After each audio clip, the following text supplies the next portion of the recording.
হচ্ছে অন্নপূর্ণা ভান্ডারের ফর্ম। আপনারা অনেকেই বিভ্রান্তির মধ্যে রয়েছেন যে এই মোট 12-13 পাতার ফর্ম, অর্থাৎ প্রথমে 12 পাতা প্রকাশ হয়েছিল এবং পরে আরো একটি পাতা সংযোজন করা হয়েছে।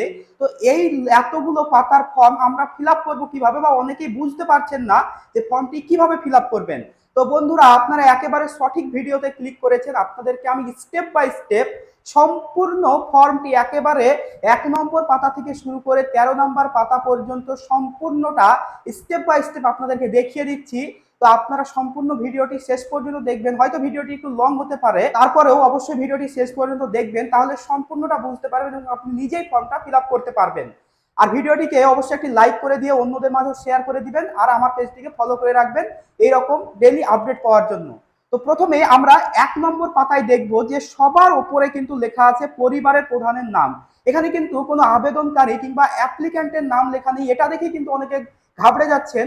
তো বন্ধুরা, আপনাদেরকে জানিয়ে রাখি যে 2011 সালে যে সার্ভে হয়েছিল, সেই সার্ভের যে পরিবার ভিত্তিক যে একটা তালিকা প্রকাশ হয়েছিল, সেখানে আপনার বাড়ির যিনি প্রধান আছেন আপনি তার নামটি লিখতে পারেন, কিংবা তার চাইতে আরো ভালো হবে আপনার যে রেশন আপনারা পান, সেই রেশনে কিন্তু প্রত্যেকটা পরিবারকে আলাদা করা আছে। তো আপনার পরিবারের যিনি প্রধান, তিনি মহিলা কিংবা পুরুষ যেই হন না কেন, আপনি তার নামটি লিখবেন। অবশ্যই পরের ঘরে আপনি লিখবেন জন্ম তারিখ, অর্থাৎ পরিবারের যে প্রধানের যে জন্ম তারিখ সেটা কিন্তু দিবেন। এছাড়াও পরিবারের প্রধানের কি লিঙ্গ, স্ত্রী না মহিলা, তিনি সেটা লিখে দিবেন। এবং ডিজিটাল রেশন কার্ডের পারিবারিক আইডি একটা, আপনি এটা সাইবার ক্যাফেতে গেলে পেয়ে যাবেন যে আমার যে পরিবারের যে রেশন কার্ডের যে আইডি সেটা আমাকে বের করে দাও, তাহলে কিন্তু ওরা বের করে দেবে। 6 নম্বরে আপনি যেটা লিখবেন সেটা হচ্ছে পরিবারের আপনার সদস্য সংখ্যা কত। এটা অবশ্যই আপনার রেশন কার্ডে যতগুলো সদস্য আছে প্রত্যেকটাই কিন্তু লিখবেন, ভুল করেও কম বা বেশি লিখবেন না। কারণ পরবর্তীতে হয়তো গভর্নমেন্ট এই রেশন কার্ডের তালিকা থেকে ভেরিফিকেশন করতে পারে, কিংবা 2011 যে তালিকা, পারিবারিক যে তালিকা, সেটা থেকেও কিন্তু ভেরিফিকেশন করতে পারে। এরপরে ঠিকানাটি লিখে দিবেন, স্থায়ী যে ঠিকানা সেই ঠিকানাটি লিখবেন। এবং সব 8 নম্বর কলামে আপনি আপনার কন্ট্যাক্ট নম্বর দিবেন, যেটার সঙ্গে অবশ্যই ডিবিটি লিঙ্ক এবং আধার নম্বরটি লিঙ্ক আছে, আপনি সেই নম্বরটি কিন্তু এখানে দিয়ে দিবেন। তারপরে এখানে কিন্তু আসল বিষয়টা, এই 9 নাম্বার ঘরে কিন্তু আসল বিষয়টা রয়েছে।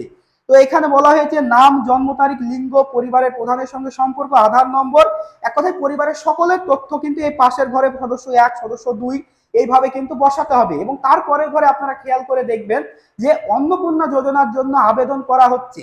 যদি পরিবারের প্রধান মহিলা হন এবং তিনি যদি নিজে আবেদন করেন, তাহলে তার পাশের ঘরে হ্যাঁতে টিক দিবেন। যদি সদস্য 1 যদি, অর্থাৎ তার পরবর্তী যে সদস্য সে যদি অ্যাপ্লাই করে, তাহলে তার পাশের ঘরে হ্যাঁ দিবেন। যদি তিনিও না করেন, তারপরে যদি অন্য কেউ অ্যাপ্লাই করে, তার ঘরে হ্যাঁ দিবেন। মোট এইভাবে 5টি সদস্যের কিন্তু ঘর রয়েছে। এই 5 জনের যিনি অ্যাপ্লাই করবেন, অর্থাৎ যিনি অন্নপূর্ণা যোজনাতে অ্যাপ্লাই করতে চাইছেন, তিনি কিন্তু তার পাশের ঘরে হ্যাঁ টিক চিহ্ন দিবেন।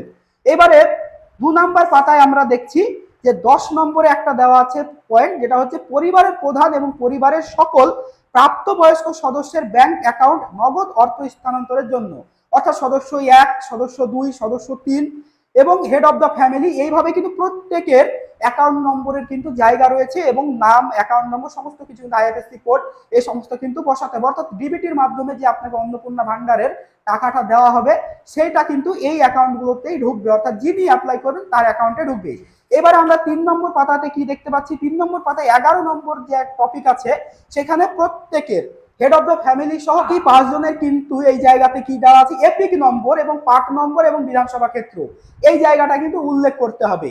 এরপরে আমরা 12 নম্বরে দেখছি বিভাগ, আপনি জেনারেল, ওবিসি, এসসি, এসটি, আপনি যে কাস্টের হন না কেন আপনাকে সেখানে কিন্তু টিক চিহ্ন দিতে হবে। এরপরে আমরা দেখছি, এরপরে একটা নতুন শুরু হলো রেশন কার্ড বা খাদ্য ভর্তুকি। আপনার কি ডিজিটাল রেশন কার্ড আছে? যদি থাকে হ্যাঁ টিক দেবেন, যদি না থাকে তাহলে না টিক দেবেন। যদি হ্যাঁ হয় তবে কার্ডের ধরন উল্লেখ করতে হবে, এ ওয়াই, পিএইচএইচ, এসপিএইচএইচ ইত্যাদি যে কার্ডের ধরনগুলো আছে আপনি সেটার মধ্যে থেকে একটি ধরন উল্লেখ করবেন। এরপরে পরিবারটি রেশন দোকান থেকে মাসিক রেশন তুলছে কিনা, আপনি রেশন নেন কি নেন না সেই বিষয়টা কিন্তু এখানে উল্লেখ করতে হবে।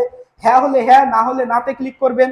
এরপরে আপনার সম্পদ, ধরুন আপনার কেমন বাড়ি, পাকা না কাঁচা, কেমন বাড়ি, 3 বা তার বেশি পাকা ঘর আছে কিনা, এই তথ্যটা যদি হ্যাঁ হয় তাহলে হ্যাঁতে টিক দেবেন, যদি না হয় তাহলে নাতে টিক দেবেন। পারিবারিক যে জমির মালিকানা, অর্থাৎ রেজিস্ট্রেশন নথি, মিউটেশনের কপি ইত্যাদির মাধ্যমে মালিকানা আপনাকে দেখাতে হবে। যদি হ্যাঁ হয় হ্যাঁ দিবেন, না হলে নাতে ক্লিক করবেন। এবারে এখানে 4 নম্বর পাতায় কিন্তু একটা জিনিস বলা আছে যে পরিবারের সমস্ত সদস্য মিলিয়ে মোট জমির পরিমাণ কতটা সেটা কিন্তু এখানে বসাতে হবে। সেটা হচ্ছে হিসেবটা করতে হবে শতকে। ভুল করেও অনেকে কিন্তু ভুল করে কাঠা কিংবা বিঘাতে কিন্তু এই হিসাবটা করতে পারে, কিন্তু এখানে স্পষ্টভাবে বলে দেওয়া হচ্ছে যে আপনি শতকে হিসাব করবেন। এরপরে যানবাহন, আপনার বাড়িতে বিভিন্ন যেগুলো হচ্ছে অবাণিজ্যিক মোটর চালিত 4 চাকার গাড়ি আছে কিনা, এই যে যেমন গাড়ি, জিপ, ট্রাক্টর, এই সমস্তগুলি যদি থাকে তো সেগুলো মডেল নম্বর লিখতে হবে। যদি হ্যাঁ হয় তো হ্যাঁতে লিখবেন, না হলে না, এবং গাড়ির রেজিস্ট্রেশন নম্বর কিন্তু আপনাকে লিখতে হবে। এখানে কিন্তু 2 চাকার কথা কিন্তু বলা হয়নি। এরপরে পরিবার ভিত্তিক সদস্যদের স্বাস্থ্য বীমা, যদি পারিবারিকভাবে যদি কোনো স্বাস্থ্য বীমা থাকে বা যদি না থাকে তাহলে না ক্লিক করবেন, এবং যদি স্বাস্থ্য বীমা থাকে তো সেই সংক্রান্ত কিন্তু তথ্য দিবেন, সেটা সরকারি না বেসরকারি ইত্যাদি নানা রকমের, এবং ব্যাংক অ্যাকাউন্ট, বীমার ধরন ইত্যাদি এই সমস্ত তথ্যগুলো কিন্তু এখানে বসাবেন।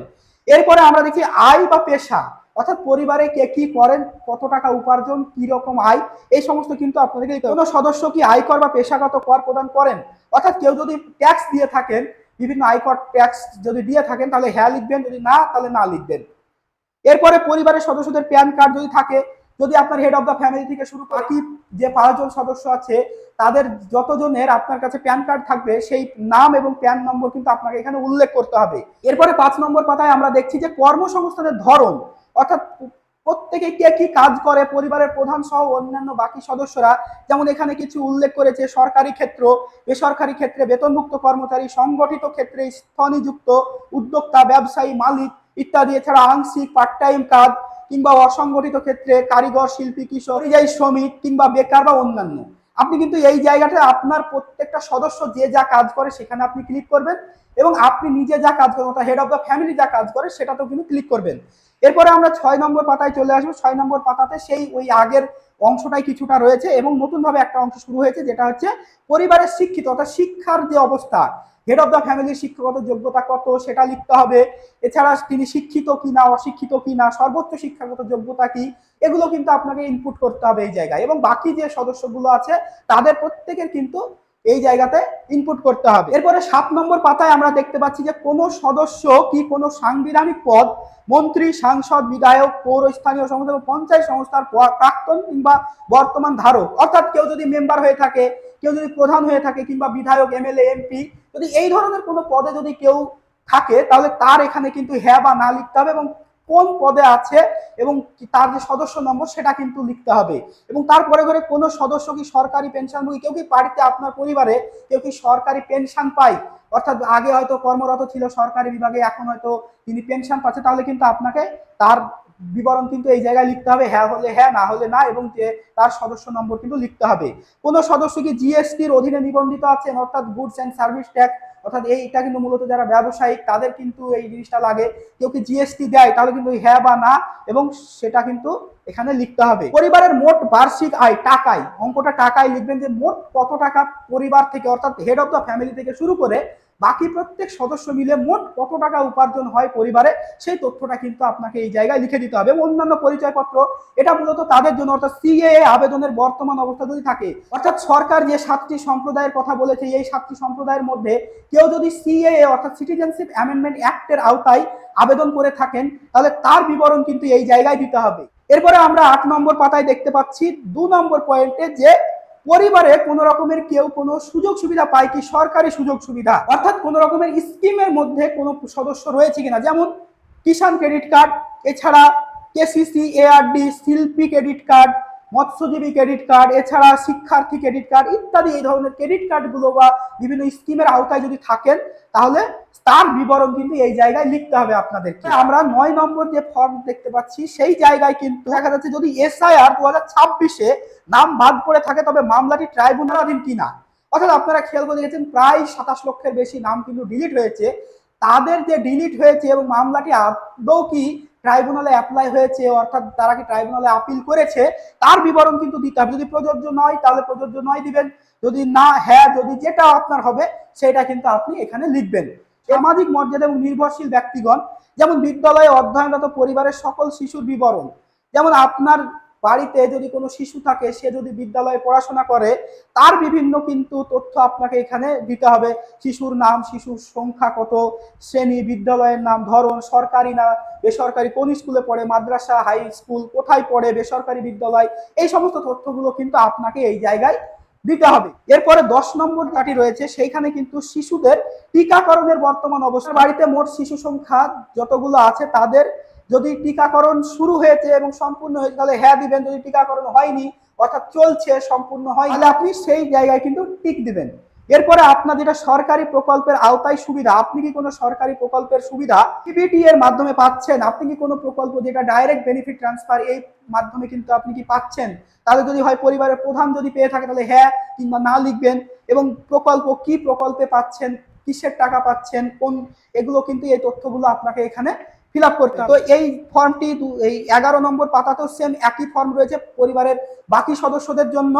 এবার আমরা 12 নম্বর যে পাতা সেটা আমরা দেখব, এবং 12 নম্বর পাতাতেও ঠিক একই রকমই কিন্তু ওই আগের ফর্মটি দেওয়া আছে, অর্থাৎ 5 জন যে সদস্য, সেই 5 জনের কিন্তু এই যেখানে তথ্য দেওয়ার জায়গা রয়েছে, এবং সর্বোচ্চ 5টি স্কিমের কিন্তু কথা বলা হয়েছে। আপনি যদি প্রকল্প থেকে বেরিয়ে যেতে চান তাহলেও কিন্তু আপনার কাছে ওখানে একটা অপশন রয়েছে, এখানে কিন্তু একটা হ্যাঁ বা না এর জায়গা রয়েছে। যদি আপনি ইচ্ছুক হন যে হ্যাঁ আমি প্রকল্প থেকে প্রত্যাহার করছি বা প্রকল্প আমি নিব না, বা আমি এখান থেকে বেরিয়ে যেতে চাইছি, যেমন আপনাদেরকে এই ফর্মটি, এই জায়গাটি মূলত দেওয়ার উদ্দেশ্য হচ্ছে লক্ষ্মীর ভান্ডার থেকে যারা অন্নপূর্ণা ভান্ডারে ট্রান্সফার হবে, এবং এখানে আপনাকে লিখতে হবে যে হ্যাঁ আমি লক্ষ্মীর ভান্ডার পাই এবং আমি লক্ষ্মীর ভান্ডার থেকে বেরোতে চাইছি, এটাই মূলত এই জন্য কিন্তু দেওয়া হয়েছে। এরপরে আমরা 12 নম্বর পাতায় যেটা দেখছি, 12 নম্বর পাতাতে ঠিক আগের সেই অংশটি রয়েছে, এবং নতুন ভাবে যেটা দেওয়া হয়েছে যে বাদ দেওয়া হলে কারণ অফিসার কর্তৃক পূরণ, এটা অফিসাররা পূরণ করবে যে কেন বাদটি দেওয়া হবে। এছাড়া ঘোষণা, সম্মতি, আমি এই মর্মে ঘোষণা করছি যে উপরে প্রদত্ত তথ্য আমার জ্ঞান ও বিশ্বাস অনুযায়ী সত্য এবং প্রযোজ্য ক্ষেত্রে আমি সকল সহায়ক নথি প্রদান করেছি এবং উপরে উল্লেখিত কোনো মানদণ্ড বাদ দিইনি। আমি অবগত যে আমার প্রদত্ত কোনো তথ্য মিথ্যা প্রমাণিত হলে আমার সামাজিক সুরক্ষা সংক্রান্ত সুবিধাসমূহ বন্ধ হয়ে যেতে পারে। তো এই যে মূলত বিষয়টি, এবং এখানে আপনাকে স্বাক্ষর করতে হবে, আর নিচে যেটা সেটা অফিসার ফিল আপ করে কিন্তু আপনাকে এটা সিল স্বাক্ষর করে আপনাকে কিন্তু দিয়ে দেওয়া হবে এই জিনিসটা। এখানে একটি বিশেষ ঘোষণা দেওয়া হয়েছে, যেটা বলা হয়েছে পরিবার বলতে এমন একদল ব্যক্তিকে বোঝায় যারা সাধারণত একসঙ্গে বসবাস করে এবং একই রান্নাঘর থেকে খাবার গ্রহণ করে। এই জিনিসটা কিন্তু আপনাকে খুব ভাইটাল, এই জায়গাটা কিন্তু আপনাকে বুঝতে হবে। এবার সরকার এসে তো আপনার বাড়িতে দেখে যাবে না যে আপনি একসঙ্গে খাচ্ছেন না আলাদা খাচ্ছেন, তার জন্য সরকার কি করবে, স্যার আপনার থেকে তথ্য নিবে, যেমন রেশন কার্ডের তথ্য নিবে। এবার আপনার পরিবারে যতজন, আপনার হেড অফ দ্য ফ্যামিলির আন্ডারে যতজন আছে, সরকার মনে করবে যে হ্যাঁ এরা কিন্তু এই পরিবার থেকে একই সঙ্গে আছে, তারা একই খাবার খায়। আপনার হয়তো পারিবারিকভাবে আপনি আলাদাই হতে পারেন, কিন্তু হয়তো হেড অফ দ্য ফ্যামিলি একই আছে, আপনি রেশন কার্ডটিকে এখনো ট্রান্সফার করেননি, তাহলে কিন্তু এটা চলবে না।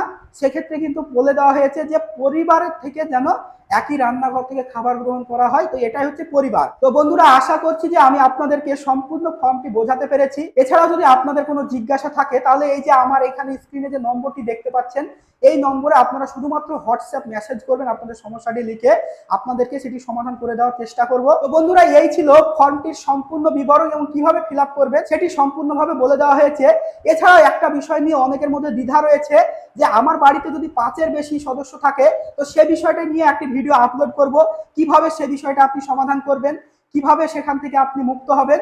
তো সেই বিষয়টা নিয়ে একটি ভিডিও আপলোড হবে, তার জন্য অবশ্যই আমাকে ফলো করে রাখবেন, যাতে সেই বিষয়টি নিয়ে যখন ভিডিও দিব সেটা যেন সবার আগে আপনি পেয়ে যান। আর ভিডিওটিকে অবশ্যই বেশি বেশি করে শেয়ার করে দিন, যাতে সাধারণ মানুষ যারা ফর্ম ফিল আপ করতে চাইছে, যারা ফর্ম ফিল আপ করতে ইচ্ছুক, তারা যেন এই ভিডিওটি দেখে খুব সহজে নিজে নিজে কোনো রকমের ভুল ভ্রান্তি ছাড়াই একাই ফর্মটি ফিল আপ করে নিতে পারে। আর এইরকমই আরো ইনফরমেটিভ ভিডিও পেতে অবশ্যই আমাকে ফলো করে রাখবেন।